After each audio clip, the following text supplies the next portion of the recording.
আসসালামু আলাইকুম। আমি সকল ভিডিওতে বলে থাকি যে পেট ভালো যার সব ভালো তার, সেটা হোক মেয়েদের ক্ষেত্রে হোক সেটা ছেলেদের ক্ষেত্রে।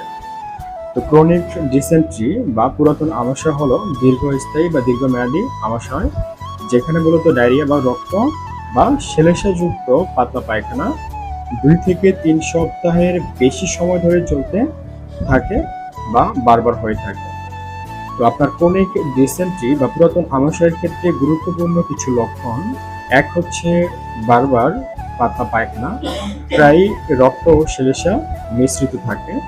2 নাম্বার, পেটে ব্যথা, বিশেষ করে তলপেটে বা ক্রোনের চারপাশে ব্যথা অনুভব হবে।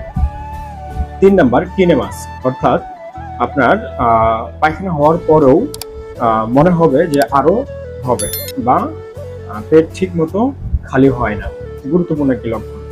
4 নাম্বার, ওজন কমে যাওয়া, দীর্ঘমেয়াদী ডায়রিয়ার কারণে ধীরে ধীরে ওজন কমে যাবে। 5 নাম্বার, শরীরে দুর্বলতা ও অবসাদ, যে কোনো মানুষই বারবার বাথরুম করলে শরীরে দুর্বলতা অটো চলে আসে। 6 নাম্বার, হালকা জ্বর। 7 নাম্বার, মূলত যারা প্রতিনিয়ত বাথরুমের বা পেটের সমস্যাগুলো ভোগে তাদের ক্ষেত্রে অ্যানিমিয়া সমস্যাগুলো দেখা দেয়। এছাড়াও গুরুত্বপূর্ণ একটি লক্ষণ হচ্ছে 8 নাম্বার, ক্ষুধামান্দ্য বা ক্ষুধা লাগে না, ক্ষুধা কমে যায়। এগুলো হচ্ছে গুরুত্বপূর্ণ লক্ষণ। তো এই লক্ষণগুলো যখন আপনি বুঝবেন যে আপনার ভিতরে আছে, আপনি অবশ্যই আপনি ভাববেন যে আপনার ক্রনিক ডিসেন্ট্রি বা আমাশয়, পুরাতন আমাশয়। এই ধরনের সমস্যাগুলো আপনার লাইফস্টাইলের উপর ডিপেন্ড করে আপনি প্রপারভাবে ভালো হতে পারবেন।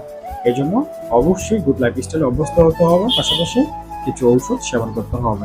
ভালো থাকবেন। আসসালামু আলাইকুম।